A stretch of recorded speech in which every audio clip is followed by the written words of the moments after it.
Assalamualaikum warahmatullahi wabarakatuh. Salam sobat hobi bola. Matchday pertama Euro 2024 telah selesai digelar dari grup A hingga grup F ya. Ada beberapa kejutan, tetapi mayoritas tim-tim besar atau negara-negara kuat berhasil meraih 3 poin di laga perdana mereka ya. Kita bahas satu persatu, mulai dari pertandingan pembuka tuan rumah yaitu Jerman melawan Skotlandia, di mana Jerman berhasil membantai lawannya Skotlandia dengan skor telak 5-1, di mana 5 gol dari Jerman ini dicetak dari 5 pemain yang berbeda, yaitu ada Florian Wirtz, ada Jamal Musiala ya, terus ada Kai Havertz, Niklas Füllkrug dan Emre Can. Dan gol dari Skotlandia pun itu dicetak oleh pemain Jerman ya, melalui gol bunuh diri dari Anthony Rudiger gitu. Nah, ada salah satu faktor kunci di kemenangan timnas Jerman ini, yaitu adalah salah satu pemain kunci, tiada lain tiada bukan, dia adalah pemain yang berusia 34 tahun. Dia adalah the sniper Toni Kroos, di mana Toni Kroos ini menjadi penguasa lini tengah ya di pertandingan antara Jerman dan Skotlandia. Jadi Toni Kroos ini berhasil mengendalikan permainan, berhasil mengendalikan lini tengah Jerman dengan baik, sehingga Skotlandia pun sangat-sangat tidak berkutik dibuatnya.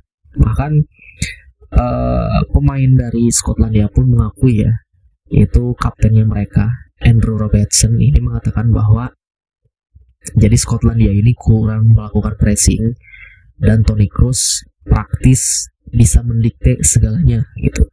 Lalu juga dia mengatakan bahwa kemampuannya Toni Kroos dalam mengoper bola ini mungkin bisa jadi yang terbaik di dunia saat ini. Dan juga ketika kita membiarkan pemain seperti Toni Kroos ini menguasai bola dan kita tidak mempressingnya, maka dia bisa menjadi leluasa untuk memilih atau melakukan umpan-umpan atau operan-operan ke lini depan dengan bebas gitu. Jadi memang Toni Kroos ini menjadi pembeda di pertandingan tersebut. Sebetulnya Jerman ini di persiapan jauh sebelum persiapan Euro ini, Jerman permainan dari Jerman ini sebenarnya tidak istimewa ya. Bahkan di laga-laga uji coba pun sering mengalami kekalahan gitu. Ketika kembalinya Toni Kroos dari pensiun internasionalnya, justru ini menambah amunisi baru lagi untuk timnas Jerman, dan pastinya mempunyai harapan ya bagi pecinta sepak bola atau pendukung Jerman untuk bisa menjadi juara di Euro kali ini. Sebetulnya Skotlandia pun ketika mereka di babak kualifikasi cukup superior juga ya.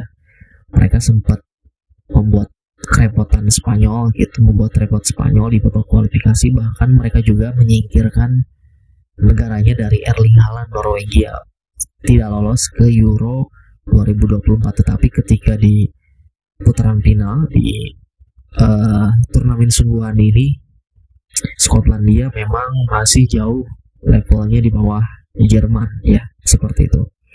Lalu ada timnas Spanyol yang berhasil mengalahkan Kroasia dengan mudah dengan skor 3-0. Nah, saya sebenarnya punya ekspektasi lebih gitu di pertandingan ini.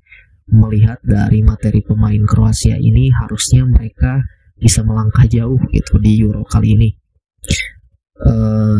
Karena melihat materi pemain dari Kroasia ini tidak jauh berbeda ketika Piala Dunia 2022 kemarin, dan terbukti di 2 edisi Piala Dunia terakhir ini mereka mampu setidaknya mencapai babak semifinal. Nah, seharusnya mereka di Euro kali ini pun bisa minimal lolos ke semifinal. Tetapi ketika mereka tampil di Euro justru berbeda ketika mereka tampil di Piala Dunia ya. Mereka di Piala Dunia selalu bisa mengejutkan negara-negara besar, tapi di Euro mereka selalu melempem gitu. Performa dari Kroasia ini justru tidak begitu mengejutkan ya ketika tampil di Euro.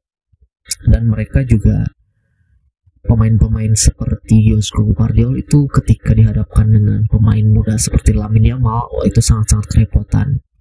Begitupun juga dengan pemain senior mereka, Modric tidak terlalu kelihatan di pertandingan itu, makanya dia digantikan di awal babak kedua oleh pelatihnya. Sebelumnya memang sempat dikabarkan bahwa Modric mengalami cedera, tetapi faktanya ternyata pelatih dari Kroasia ini sengaja menarik Modric untuk menjaga kebugarannya ya, menyimpan tenaganya ketika nanti melawan tim-tim yang di bawah Spanyol. Dan tentu pelatih dari Kroasia ini melihat bahwa ketika melawan Spanyol justru ya tidak ada peluang lebih gitu, makanya mereka ya sudah, faktanya mereka kalah dengan skor yang cukup telak juga ya, 3-0. Lalu di grup yang sama ada Italia melawan Albania. Italia berhasil menang tipis dengan skor 2-1. Walaupun Italia ini di awal babak pertama, bahkan di detik ke-23 mereka dikejutkan oleh gol cepat yang sekarang menjadi rekor gol tercepat di Euro dari pemain Albania. Tetapi respon cepat dari para pemain Italia ini sangat-sangat luar biasa ya.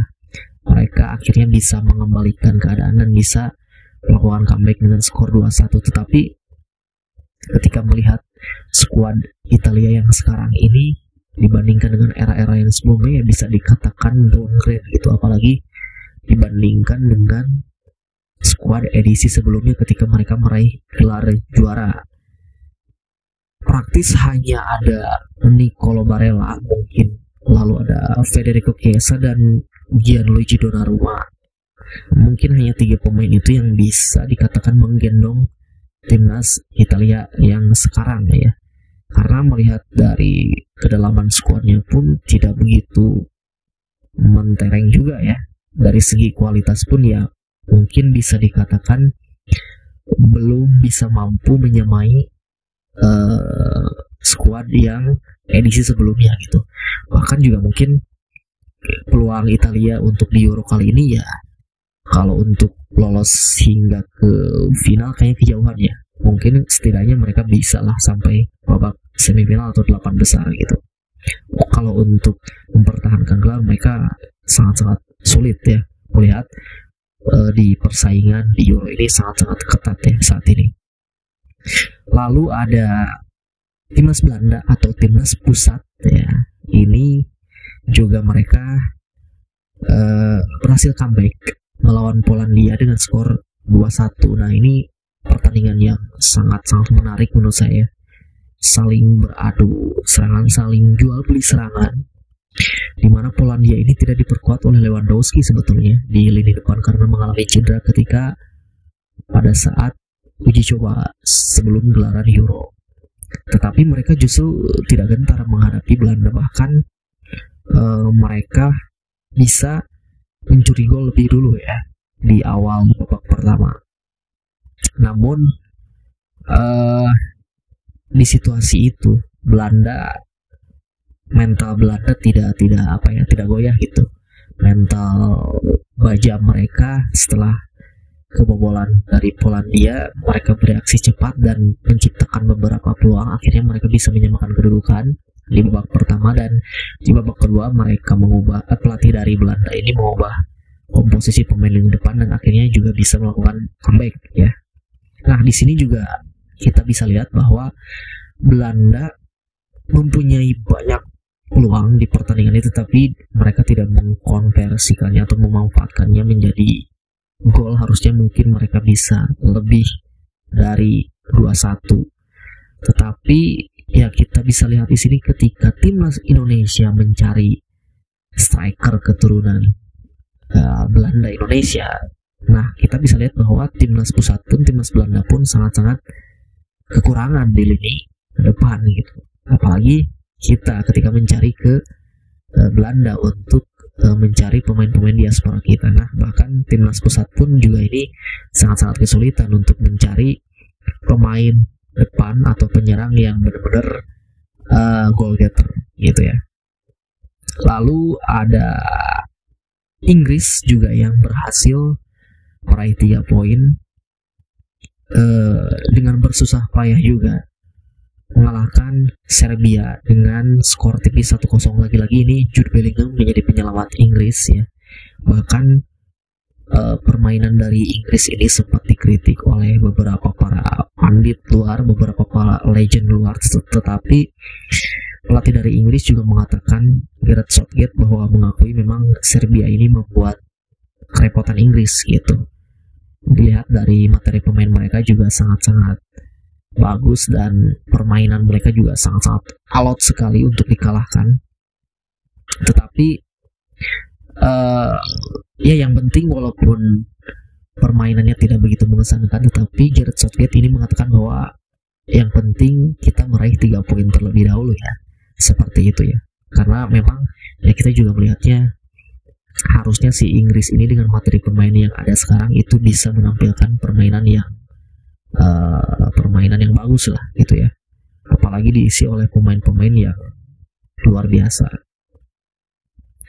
Lalu ada Prancis juga sama. Ini Prancis bisa dikatakan menang dengan beruntung ya. Prancis bisa meraih kemenangan 1-0 melawan Austria, dan itu pun gol Prancis ini dicetak oleh pemain Austria ya, yang melakukan bunuh diri, yaitu Maximilian Wöber ya kalau nggak salah. Iya, Maximilian Wöber. Memang harus diakui di pertandingan tersebut Prancis ini tidak bermain dengan maksimal di laga ini ya, bahkan beberapa netizen pun kecewa dengan permainan Prancis ketika melawan Austria ini, karena memang Prancis ini di Euro kali ini sangat-sangat diunggulkan untuk menjadi favorit juara, tetapi ya karena mungkin ekspektasi itu ketika melihat Prancis melawan Austria hanya menang 1-0, dan juga kreativitas dari seorang pelatih Didier Deschamps ini tidak begitu mengesankan ya. Mereka bermain, bisa dikatakan bermain buruk ya Prancis ini ketika melawan Austria. Nah itu pun golnya pun ketika saat itu Mbappe melakukan crossing, dan crossingnya pun tidak berbahaya sebetulnya, tetapi memang pemain dari Austria ini, Maximilian Wöber ini, berada di tempat yang salah gitu, berada di posisi yang kurang tepat, sehingga dia menjebloskan bola ke dalam gawangnya sendiri seperti itu. Lalu oh iya, sebenarnya kemenangan Prancis ini harus dibayar mahal ya, karena ada 2 pemain yang cedera, yaitu Antoine Griezmann. Antoine Griezmann ini sempat bertabrakan dengan papan iklan sehingga dia mengeluarkan luka atau darah dan mengalami luka di kepalanya. Sampai saat ini kita juga belum tahu ya apakah nanti bisa dimainkan di laga selanjutnya. Begitupun juga dengan Kylian Mbappe yang mengalami patah tulang hidung ketika dia hendak menyundul bola, hidung dia berbenturan dengan pemain lawan ya, sehingga mengalami patah hidung. Dan kabarnya Kylian Mbappe ini untuk pertandingan selanjutnya dia akan menggunakan topeng penutup atau topeng pelindung untuk menutupi cedera dari patah tulang hidungnya. Nah ini bisa dilihat seperti Ninja Turtles ya, yang seperti di kartun-kartun itu ya. Karena memang Mbappe ini dari dulu bisa digambarkan sebagai salah satu kartun, yaitu Ninja Turtle ya. Ketika nanti Mbappe akan memakai topeng di pertandingan selanjutnya, nah ini pasti akan mirip sekali ya. Tetapi ya ini justru sangat-sangat dikhawatirkan oleh Prancis. Lalu juga yang terakhir yaitu Portugal harus bekerja keras mengalahkan Republik Ceko dengan skor 2-1. Portugal ini dipimpin oleh Cristiano Ronaldo di lini depan, dia juga sebagai kapten. Tetapi di pertandingan tersebut Ronaldo memang bukan harinya ya. Ada beberapa peluang tetapi dia tidak bisa memanfaatkan yang menjadi gol, dan kelihatan mungkin di pertandingan Portugal melawan Ceko ini, khususnya di kubu Portugal ya, ada beberapa pemain yang mungkin dalam tanda kutip tidak mempercayai Cristiano Ronaldo di lini depan. Bahkan ada beberapa momen yang mungkin seharusnya bisa diumpan ke Cristiano Ronaldo, tetapi para pemain itu malah mengumpan ke rekan lain atau dia mendribble bola sendiri gitu. Itu kelihatan memang agak-agak masih kurang kompak dari timnas skuad Portugal ini ya. Mereka tertinggal lebih dulu, tetapi akhirnya Portugal mampu membalikan keadaan dan melakukan comeback dan berhasil mengalahkan Republik Ceko dengan skor 2-1 di akhir-akhir babak kedua. Pemain muda atau pemain pengganti yang bernama Conceição ini berhasil membalikan keadaan 2-1 untuk Portugal. Nah, ini ada fakta yang menarik dari Conceição ini. Jadi dulu ketika Cristiano Ronaldo debut bersama Portugal di Euro 2004 kalau tidak salah, Ronaldo ini bermain dengan ayahnya Conceição, yaitu yang bernama Sergio. Dan sekarang di tahun 2024 Ronaldo bermain dengan anaknya, yaitu Conceição. Ini sangat-sangat fakta yang sangat unik ya. Itu mungkin dari rekap matchday pertama Euro 2024. Dan tentu nanti ada pertandingan yang bakal dinantikan di matchday kedua ini.